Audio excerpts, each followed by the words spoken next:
You would think that for me, a 5'6" guy, would have trouble on dating apps such as Tinder.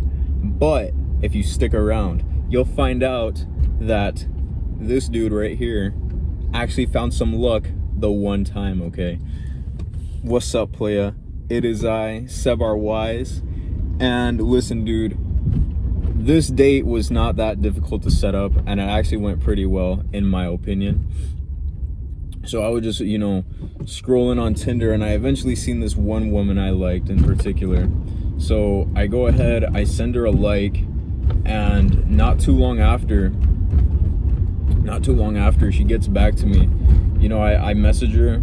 I mean, I'll put the text here on screen now, just so then you can get a frame of reference where I was at. Anyways, you get the point. Like, I'm trying to meet up with her, and she gives me her phone number, and then from there I get her off Tinder, and now we're on like the text messaging apps, like on the iPhone, whatever.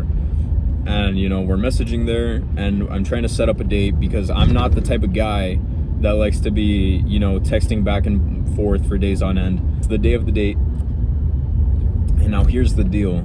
So I have to drive an hour out of where I live.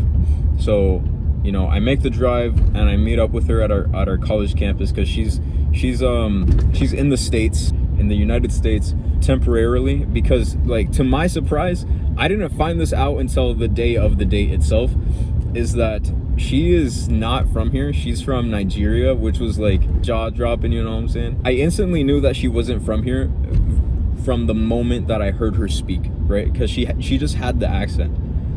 And I was immediately, like, I was intrigued, because instantly she's unique, because she's not like everybody else here in the United States. So I'm like, all right, I got something here. I got something going here. So yeah, we meet up. I pick her up from her college campus, and we go eat, first of all. Okay, and like while we're like on the way to the restaurant, it was this Indian place, and yeah, we're just getting to know each other. I'm asking her like what she's studying for. She's studying to be a nurse, which is pretty dope, I'm not gonna lie. Like, I mean, those weren't my words exactly, but this is my sentiments, you know what I'm saying? And then we get to the restaurant, and we order our food, we eat, and like while we're waiting for our food, we're conversating a bit more, and the conversations really, they're not too deep, because we're just trying to get to know each other. I'm not trying to get to know her like philosophically yet. Like, I'm trying to like feel her out, in quotes, okay? And just to see what type of person she's like.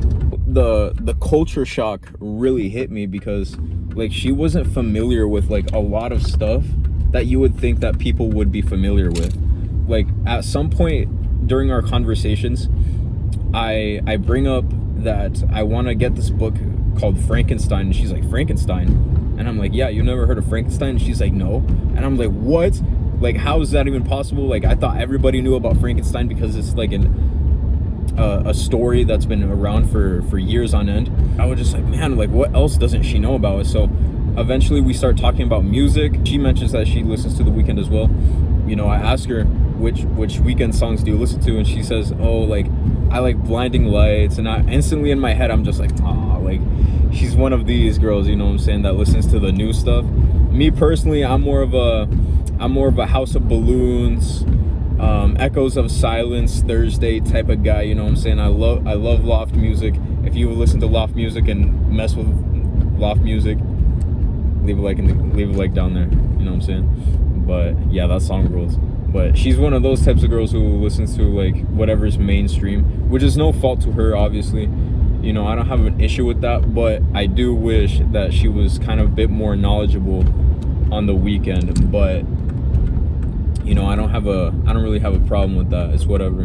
We end up finishing our food. We head out, and like as we're leaving, she makes a comment about my hair. She tells me that my hair looks like Johnny Bravo, which is kind of funny.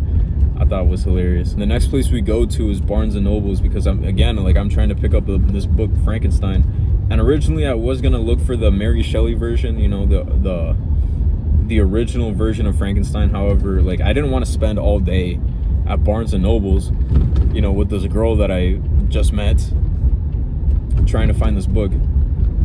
So I just end up getting the Junji Ito version, which I still have yet to read. I haven't read it, and it's been like over a year. I forgot to mention that this this Tinder date was last June, okay, in 2024. We leave the Barnes and Nobles, okay, and I'm on my way to drop her off back at the college campus because, you know, I don't want to get home too late. And by that time that I was dropping her off, it was just turning 7:30, I want to say. And yeah, I wanted to be home early because at that time, like, I was working at Walmart and I had to be, it was on a Sunday and I work on Mondays. On my way to drop her off back at her college campus, you know, we're talking a bit more serious now. Like, I let her know that, yo, I'm not here to mess around really. I'm looking for a long-term deal.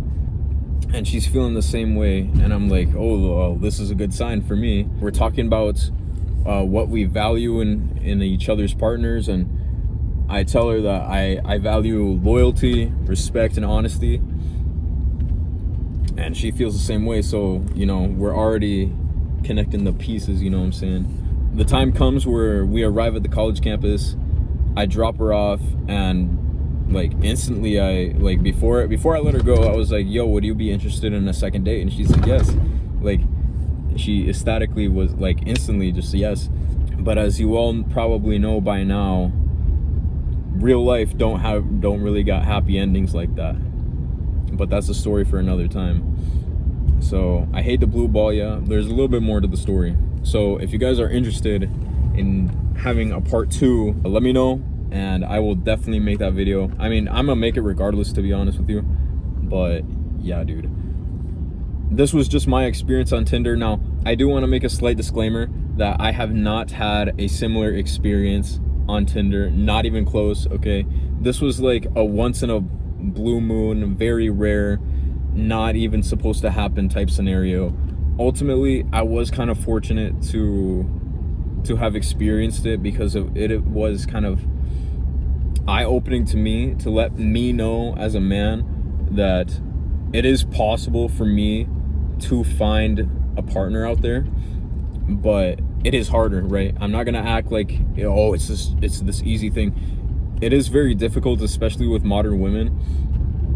I won't hold you. I'm pretty sure you guys already know the deal with modern women, right? Like, I'm not gonna go on this spiel about, you know, how modern women be nowadays, but that's just the fact of the reality. Like, especially average guys are gonna struggle more.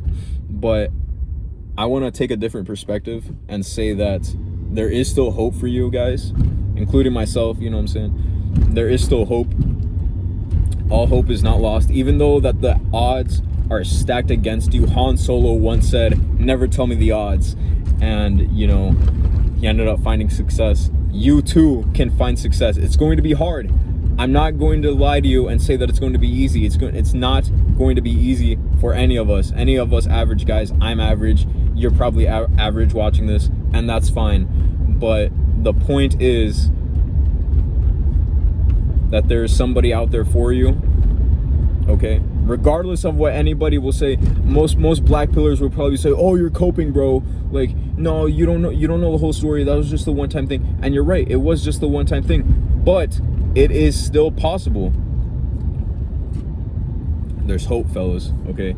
Do not lose hope, because, listen, people will say, oh, it's over, it never started. And let me tell you, the fact of the matter is, so long as you got breath in your lungs, it ain't over, dude. It's over until you're 6 feet under, and that's it. That's just the fact of the reality. So long as you're breathing, your heart's beating, and you got hope, you're not gonna lose. So, you know, yeah, I mean, in this case with women, you may lose more than you win, but all those losses will not matter when you finally win. And with that being said, like and subscribe. I'm out this bitch.